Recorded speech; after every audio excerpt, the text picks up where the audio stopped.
За баярлалаа тэрэг. За эрчим хүч 3 төслийг тэй холбоотойгоор Монгол улс олон улсын сэргээн босголт хөгжлийн банк хоорондын энэ зээлийн хэлцээрийг зарчмын хувьд бол дэмжиж байгаа юм. Тэгвэл одоо үүсэж байгаа нэг нөхцөл байдал байгаа. Бидэд бас энэ хөгжлийн гэдэг юм уу? Ийм зээлүүд авчаад ашиглаж чаддгүй. Төсвийн зарлагын дэд хязгаартаа тулцсан гэд төсөв алдагдaltaгүй баталдаг болцсон гэдэг энэ зарчмын хүрээнд авсан энэ зээлүүдээ ашиглалтыг ерөөсөө хийж чадахгүй буюу энэ төслүүдийн хэрэгжилт буюу бүтээн байгуулалтын ажил маш их удааширж байна. Төлөвлөгөө графикийн дагуу явахгүй байна. Энэ хүрээнд тухайн төслийг хэрэгжүүлэх явцад бараа материалын үн өсөх, ажил хүчний зардал өсөх, тээвэр логистикийн хүндрэлүүд үүсэх. Эндээсээ болоод маш олон одоо энэ бүтээн байгуулалтууд зогсон гуулах, энэ авсан зээлүүд нь хүрэлцэхгүй болох ийм нөхцөл байдал ингээ яваад байгаа юм. Энэ дээр одоо яг энэ авсан энэ одоо авж байгаа зээл чигээр ашиглагдах юм болов. Энийг одоо яг сангийн яамнаас асуух уу, эсвэл гадаад бодлого аюулгүй байдлын байнгын орооноос асуух уу? Байнгын ороо ингээ зөвшөөрөөд байдаг. Тэгээ ингээд энэ зээл чи ашиглая гэхээр одоо цаашдаа энэ төсвийн зарлагын дэд хязгаарт хүрсэн гэдэг юм уу? Энэ нөхцөл байдлаасаа болоод ерөөс ашиглахгүй гэдэг ингээд гаццсан. Түрүүчээсээ бас энэ зарим улсын хурлын гишүүд энийг шийдийгээд хууль санаачилж байгаа. Тэгээ эсрэг засаг байрууд мэдээж байгаа. Тэгэхээр энэ дээр бас нэг тодорхой байр суурь хэлээч. Ерөн зүгээр эрчим хүчний их үүсвэргүйгээр өнөөдөр нийгэм тулгамдаад байгаа сургууль цэцэрлэгийн хүртээмжийг нэмэгдүүлэх, шинээр ажлын байр бий болгох. За магадгүй энэ хүнсүдэ аж ахуйн сэргэлж гисэн байхгүй шүү дээ. Бидэд одоо тарснаа хурааж аваад хураасныг гүн өлдөөж чадахгүй, боловсруулж чадахгүй, аж үйлдвэр хөгжүүлэх гэхээр эрчим хүчний дутагдaltaй, орон сууц байрын гэхээр эрчим хүч дулааны дутагдaltaй.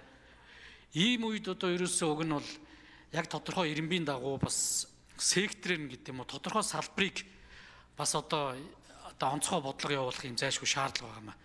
Энэ дээрээ бол одоо бас засгийн газар бас яаралтай нэг тодорхой бодлого тодорхой болгоод оруулж ирмээр байгаа юм а гэдэг зүйлийг бас хэлмээр байна. Тэгээд энэ авсан зээлийн ашиглалтыг юу хийж чадах юм уу? Ийм зээлүүд аваад байдаг 12 их найдын зээл авцсан зээлээ ашиглаж чадахгүй ингээд төгжигдэж байгаа. Түрүүчээсээ томоохон бүтээн байгуулалтын төслүүд чинь яг энэ тухайн жилд одоо бүтээн байгуулалтын графикийн дагуу хөрөнгө оруулалтууд нь орж ирэхгүй, бараа материалаа татаж чадахгүй, ажлын хүчний зардал хий төлөөд явж байгаа зэрэг ийм нөхцөл байдлууд үүсчээд байгаа. Энтэйгээ одоо яаж нийцэж байгаа юм бэ гэдэг зүйл дээр бас гадаад бодлого аюулгүй байдлын байнгын ороо болон сангийн яам засгийн газраас одоо аль алинаас нь асууя гэж бодож байна.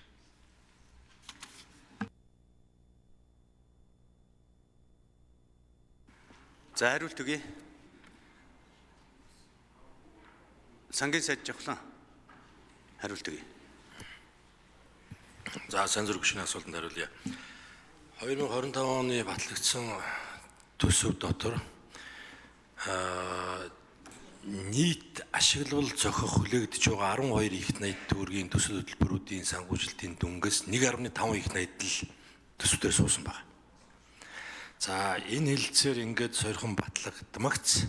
За энэ жилийн хувьд бол төслийн бэлтгэл ажил хангагдах ийм л шатны санхүүжилт гарна. За тэр нэг орчим сая доллар гэж төслөөс тооцоолсон байгаа. Тэгэхээр энэ жилийн 1.5 их найдын зээлийн ашиглалтын дотор энэ төслийн нэг яг сая минийсэн хэмжээнд бол багтаагаад төслийг эхлүүлнэ гэсэн үг.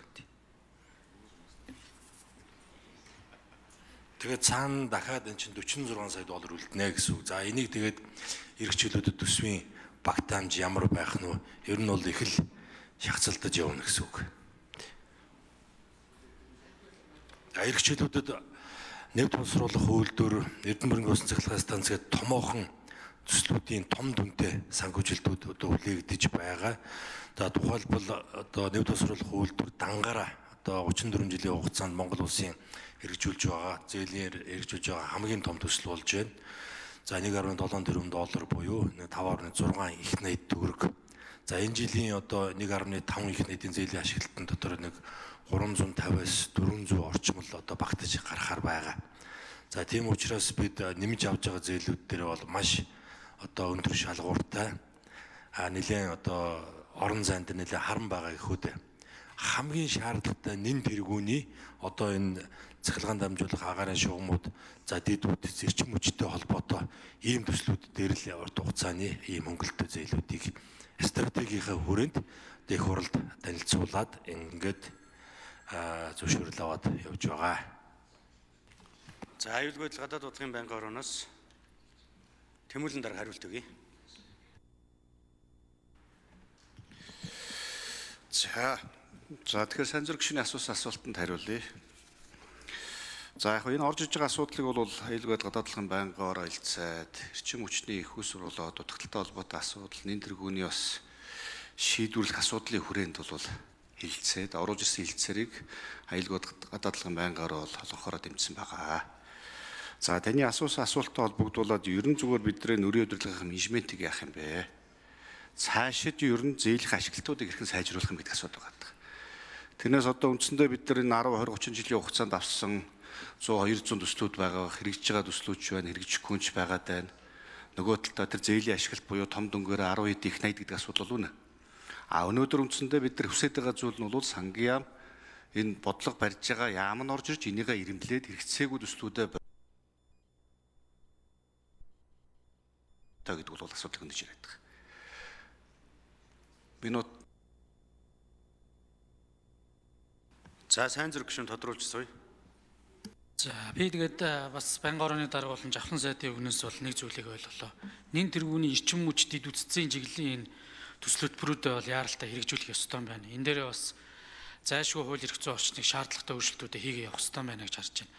Хоёрдугаар зүгээр Эрдэнэ бүрэнгийн усан цахилгаан станцыг л харахад жилд 2 тэрбум долларын нефть бүтээгдэхүүн эргэлжээд явж байгаа. За энийг одоо өнөөдрийн байдлаар төсвөөс санхүүжилж байгаа графикаар буюу энэ төсвийн хязгаарыг аваад үзэх юм бол 10-аас 15 жилийн дараа бүтээн байгуулалт ашиглалтанд орно. Гэтэл Улсын хурлаас 28 он дуусах гэдэг зээлийн хэлцээрийг байгуулсан ийм төлгөө гаргаад өгсөн баг. Энэ хэмжээгээр бид нар энийг оруулж чадахгүй бол жилд 1 тэрбум долларыг жишээ нь авж үлдэх боломжоо алдна л гэсэн үг. Тэгэхээр зайлшгүй энэ дээр хаана ойлголцож ирнэ. Тэр мөнгө нь одоо үндсэндээ гадаад улсын зээлийн Экзим банкн дээр зээлийн шугам нэгчээд байгаа шүү дээ. Бидэд авч ашиглах Монгол улсад эсэргээр валют орж ирээд бүтээн байгуулалт ажлын байр бий болох урт хугацаанд манай дэд үтцэд стратегийн одоо зарим салбарын